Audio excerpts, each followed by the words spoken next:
Hello! Welcome back. Miss M Vintage here again to talk about how my stash down project is going. I also must apologise about the horrendous light situation. I can now only film after work, which means lots of artificial light. I have about every light on possible in this room, so sorry if the colours are terrible, but that's where we're at. What month are we in now? Is it the end of time? Feels like it. We just finished April.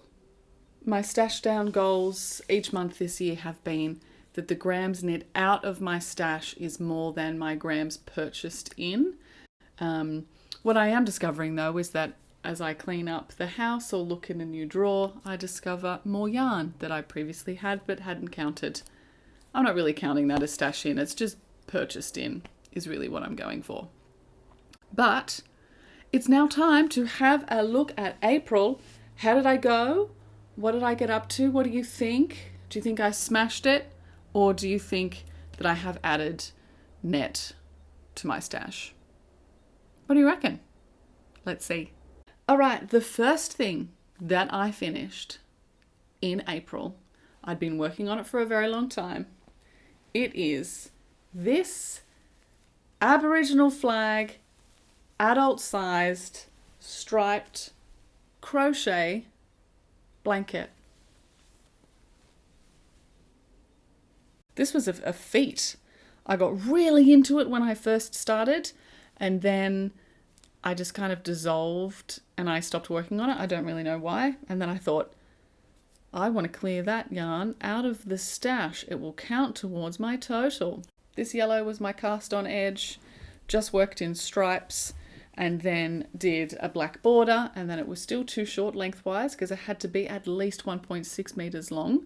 So then I just did a cheeky additional 2 or 3 rows. I'm really happy with this. Granny stitch is very easy. After a while, I still had to look at every single stitch, but it's really nice to get into a rhythm, and I quite like it. So this is off to charity. This did a lot of heavy lifting for April. This used up 1,132 grams, which is bloody brilliant. After I finished this, I still had some of this yarn left over, so I thought I'll make a cute little baby cardie. Isn't it sweet? I had these yellow buttons in my stash, still using the 3 Aboriginal flag colours, but mixing them up a little bit. I think it's kind of gender neutral in that way. This used up 61 grams total. I think it's like newborn or 0 to 3 months. I've made this pattern a few times now in my stash busting series. And doing the raglan increases with just a yarn over. Some path of least resistance, let me tell you. I still had some of this Aboriginal flag colour yarn left over, so I crocheted a quick and dirty scarf. This is a V stitch, and I just did it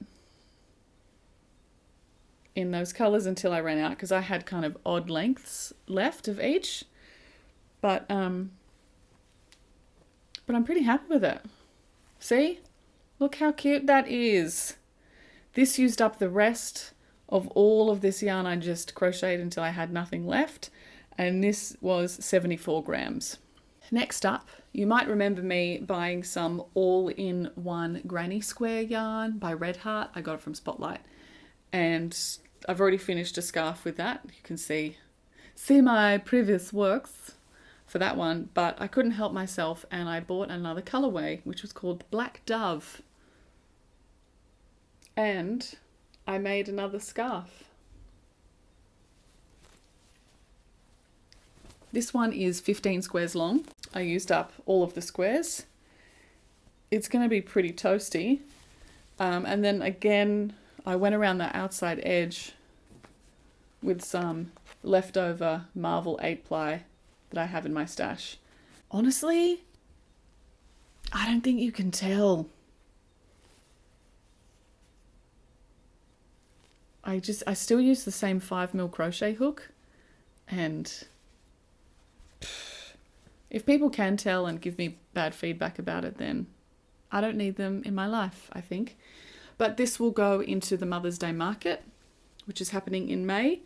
So all up, this scarf used in total the 250 grams of the actual Red Heart yarn, as well as some additional of the black, and all up it used 281 grams. Not bad. Oh, actually, for this one, I used the whip stitch, sort of circling around and around to sew things together. In the previous one, I sewed them together with a mattress stitch. The whip stitch is just a lot more stable. The mattress stitch, I can't really pull it apart as much, or if you can, it's not as obvious. But the mattress stitch is very gapey and very loose. So I do prefer that as a technique. And then I had a little bit of one of the balls left over of the Marvel 8-ply. So I thought I'll just whip up a little beanie. This is the Pearl Soho beanie. Artificial light, winter. So this can, sort of go as a set if people want, or they can just purchase a black beanie for their mum. I mean, it's such a practical colour. But that's the plan. And if these things don't sell in the Mother's Day market, then they'll just get donated to charity, so that's fine. And that's it. That's all I did in April. All up, that's 5 items. But a fairly hefty sort of gram weightage, a gram weightage. And none of these things are for me. All of these move out of the house, which I'm also very happy about. That will be good. I did, however, buy some yarn. If you are a long or a short-term follower of me here on YouTube or on Instagram, I love Bendigo Woolen Mills. In fact, I'm wearing Bendigo Woolen Mills right now. This is their luxury 4-ply in Junior Navy and Sienna. It was a special release autumnal palette. Bendigo Woolen Mills released rustic 4-ply. I have been waiting for something like that to come out from them for ages. So even though I'm on a no buy, low buy, I bought some, it's like an ochre yellow, and I also bought a toasty, warm, rusty, ready orange, which are just my colours, I go mad for that. So I did actually buy in 1,200 grams. But I will knit with it, I promise. I don't know what, but I will. Pinky swears. Thank you. So in total, not looking too bad. I knit out 1,655 grams. I purchased in 1,200, which means that I'm at a net deficit of the month of 455 grams. Yes! Which is 9.1 50-gram balls of yarn. 9.1 for all of this. Yeah, if you still buy yarn at the same time that you're knitting out, you will not get very far. I feel like I get to learn this lesson every month. One day I'll learn. She won't. It's been a fairly successful month, I'd say. I'm pretty happy with it. So 9.1 balls this month. The previous month was 0.78 balls.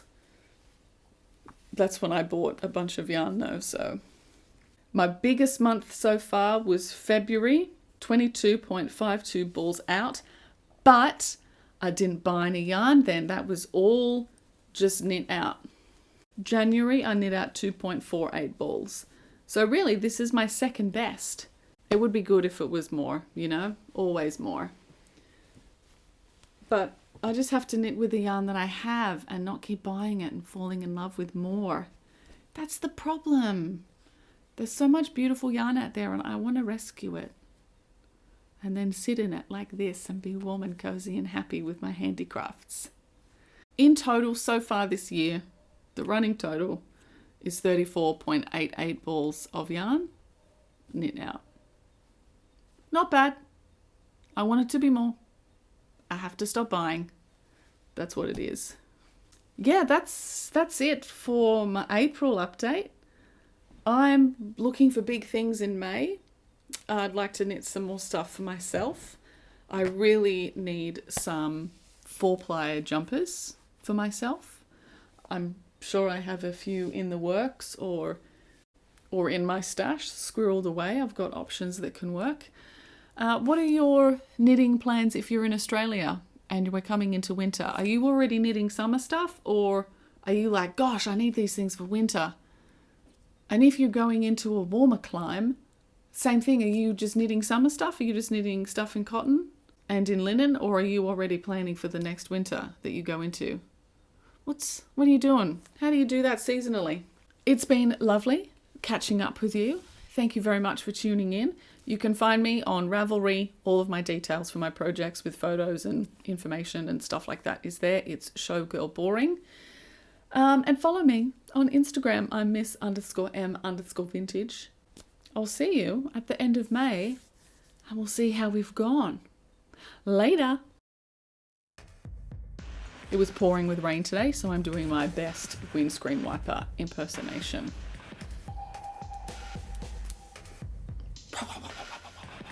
That's what it was like in my car.